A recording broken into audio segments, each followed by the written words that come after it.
Welcome to the EOB podcast, where we talk about the weekend box office and the new openings this week. I'm Ben No, and unfortunately, this is one of these podcasts where I'll be going it alone since Sen won't be joining us. He has some things to take care of, so we will see him probably the next one or the one following that, depending on how things go. How about we get right down to the box office? We have, I believe, how many new releases we have last weekend? We have 3 wide releases last weekend. We have The Commuter, Liam Neeson, pretty much Liam Neeson on a train. Before we have Liam Neeson on a plane, but now we had him on a train with The Commuter. And then we have the sequel, Paddington 2, which is based on a children's book about a bear who found his way to, live with the humans in London. And he is framed for theft and is out to clear his name. We'll talk more about that once we get around to that movie. And then there is the actioner Proud Mary. Is a crime thriller with Taraji P. Henson as the lead, a stone cold assassin who has a change of heart once she met a boy that she probably needs to take care of during one of her failed assignments. And of course, she will probably end up fighting the people who she works for. And we can talk more about that as well. So how about we jump right in? And I have to say that this past weekend is one of these weekends, which shows why Sen and I are not doing this professionally and only as a hobby, because we were pretty wrong in our estimates. At least me, I have to admit, it was me. I think Sen were pretty close in some of his estimates for the new releases, but I was a tad off. So how about we start off with the number one movie over the weekend? We're just going by 3-day figures here, since and I'll probably chime in with the 4 days as well, but primarily I'm gonna start off with just the 3-day figure, since that's what we base our estimates on. So how about we go with the 3 days? Number one movie, Jumanji again, put in about 28 million in its 4th weekend. Amazing, isn't it? And it's already grossed 284 million domestically, and worldwide it's at 676 million, and still going. And this movie cost 90 million production budget. I mean, when the trailer was released, everyone, I believe, at least me, Sen, as well, I had very low expectation of the movie, but it proved us wrong. And we will see more Jumanji movies coming out of this. And as I said in the previous podcast, Jumanji is another movie in the same vein as Dwayne Johnson's Journey movies, special effects, action adventures, and for a family film. And this is Jumanji in name only. In reality, is one of his special effects action adventure movies. All right, moving along is number 2 is The Post. Stars Tom Hanks, Meryl Streep as higher ups in the Washington Post, a newspaper, during the Nixon era, during the Nixon presidency, and they got their hands on some hot material, top secret stuff from the government. I believe things refer to the Pentagon Papers, top secret military stuff about the Vietnam War, and they have to wrestle with the law and the conscience on whether or not to publish information to make this public. Publishing it will cause the Washington company, Washington Post, to dissolve, them going to jail, and other people involved, and they decided to publish anyway. For 3 days, it opened to 19 million. 4 days, it made 23 million. So Sen is closer with his estimation of 15 to 20 million, and I say 35, way off there. Admitting my mistakes. Sen gets to gloat when he comes back on how right he is with The Post. And I thought this movie could be huge, since it is a Tom Hanks and Meryl Streep movie, but and that is timely, right? It's timely in the era that we are in, with the president attacking the news media with fake news and everything, the newspaper going up against the government, but apparently it did okay, but not the 35 million that I thought it would do. All right, another movie moving along that I was wrong on is number 3, The Commuter. Liam Neeson stars as a insurance salesman who met a woman on a train, a stranger, and she asked Liam Neeson help her do something, and some money would come his way, and I guess he got pulled into a plot for something, which ends up with him being chased and him running away. I thought the movie could open to 25 million to 30 million. I thought this is a return to form for Liam Neeson. Like, audience might be nostalgic for some Liam Neeson action, some of his special set of skills, but apparently not. It only opened to 13.7 million 3 days. 4 days it pulled in 15.7 million. So it went a bit lower. 4 days, if we count 4 days, it's actually coming number 4, with The Greatest Showman coming in number 3. I thought this movie might be closer to Non-Stop, which opened to around 29 million, but maybe not. Maybe people are not that interested in these Liam Neeson actioner anymore. Maybe that's the reason why the opening is so low. But then again, these type of movies come in cycles. If it's not Liam Neeson, it could be another action hero taking his place at some point. But still, 13 million on a budget of I don't know what the budget is, but considering it's probably not that high, maybe about 40 to 50 million or 60 million or so. So it's still doing pretty well. All right, let's move on to number 4 or number 3, depending on the 3 day or 4 day, but since we're going by the 3 days figures, number 4, The Greatest Showman. It put in about 12.5 million over the weekend. Drop off is low, 9.5%. Domestic gross is 95 million. Budget is 84, which is kind of high. But hey, internationally it's doing well. Overseas it pulled in 100 million for a worldwide gross of 198 million.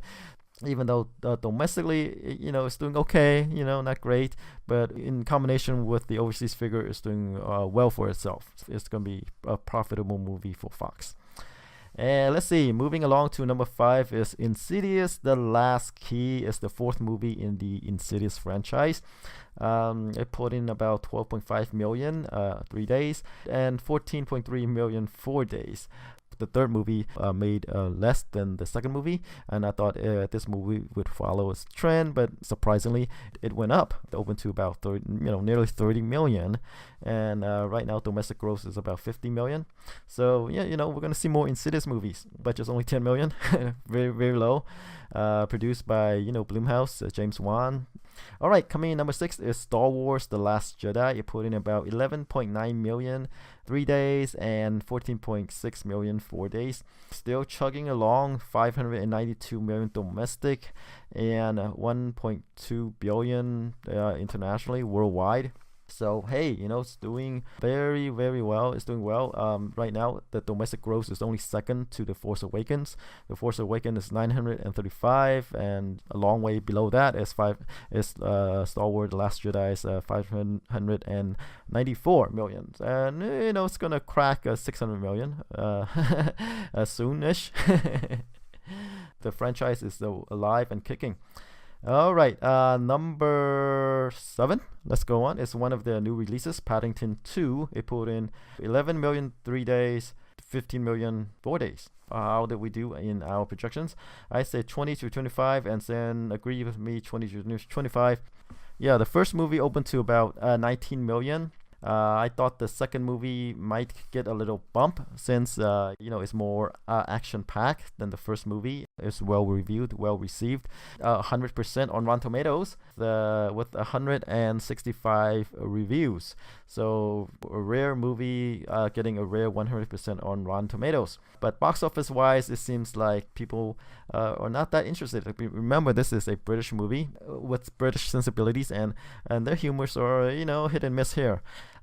Since that the Weinstein Company, before they handed this off to Warner Brothers, Bob Weinstein said this movie is gonna save Weinstein before the Harvey's sexual harassments or assaults leaked out, and he believed this movie is gonna save the company. But with an 11 million opening, probably not. But overseas it did really well.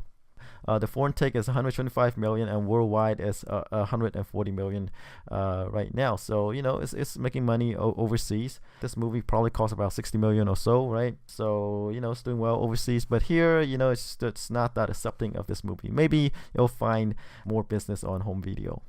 All right, number 8, moving along, is Proud Mary, the actioner by Screen Gems, starring Taraji P. Henson. Open to about 10 million, 3 days. 4 days, it pulled in about 11 million. Let's see where we had this movie. I said 5, and Sen say 5 to 8 million. So Sen is, right there. It's on the near the upper limit of Sen's projections. I was wrong. I thought this movie doesn't have the look and feel of a good actioner, and the 9 million take is kind of reflective of that. Normally, these movies that's targeted toward the African American audience, they usually have a very large opening, and then it drops from there. But the 10 million for 3 days, it's not that big, and the box office reflects that. We expressed our reservation about this movie in our last podcast, and it kind of proves to be true, but it's a bit higher than where we thought. But still, expect this movie to experience a huge drop-off in the second weekend. All right, number 9, moving along, is Pitch Perfect 3, a movie that we had high hopes for, but it didn't turn out to be true. It put in about 6 million, roughly, over the 3-day weekend. For 4 days, it was about 7 million. We thought this movie could open larger than the second movie, but no. Actually, the surprise movie of its contemporary movie opening on the same weekend is actually Jumanji. So it only opened to about 20 million. Maybe this is the final Pitch Perfect movie, maybe not. They could make more if they want to. I said this movie could open to 55 million, since it could open to 50 million, but 20 million is a huge drop off from 50 million. So maybe this concept is on its last leg. I mean, how many singing competitions can you go to? So maybe this is the final one, but who knows? Like I say, they could definitely make more if they want to. And let's round out the top 10 with Darkest Hour, putting about 4.5 million over the weekend. And let's see, that's 3 days. 4 days is about 5.4 million. So this is a biopic about Winston Churchill during World War II, doing surprisingly well. Domestic gross right now is at 35 million, and it's continuing to go on. So like we said, in indie terms, movies over 30 million is considered a hit, and this is a hit. All right, that rounds out the top 10. Let's move on to the new openings this week. We have 3 again. We have 12 Strong, which stars Chris Hemsworth. It's based on a book called, I believe, Horse Soldiers or something like that, about a group of special forces operatives who went over to Afghanistan to try to win the approval and cooperation of a local warlord. And then there's Den of Thieves, Gerard Butler movie with 50 Cent. And then there is Forever My Girl. I don't know why that is, but it's one of these uplifting movies. Okay, let's go down the list and talk about 12 Strong. As I said previously, stars Chris Hemsworth, Michael Shannon, Michael Pena. So, them and a couple other actors following the attacks on the World Trade Center on September 11th. They are tasked with, going to Afghanistan, leaving their family behind, and, trying to convince the local warlord there, general or whatever, to convince, that person to, team up with USA, America, to fight the Taliban. And this is their story. And so one of these war movies, kind of like Lone Survivor, right? Similar. Jerry Bruckheimer producing, but again, this is a Chris Hemsworth movie, him in the lead. And as we know, Chris Hemsworth outside of his Thor movies don't usually open that well. So I expect this movie to be the same. And this is another movie about Afghanistan. This is another movie about the war. And we might be oversaturated with those movies as well. And have I mentioned that this movie stars Chris Hemsworth, and his movie doesn't usually open well. I expect this movie to open in the 12 million range, around there. All right, let's move on to Den of Thieves, released by XTX, starring Gerard Butler as a cop who leads a police force to take down a gang of bank robbers, led by 50 Cent, the rapper, turned actor.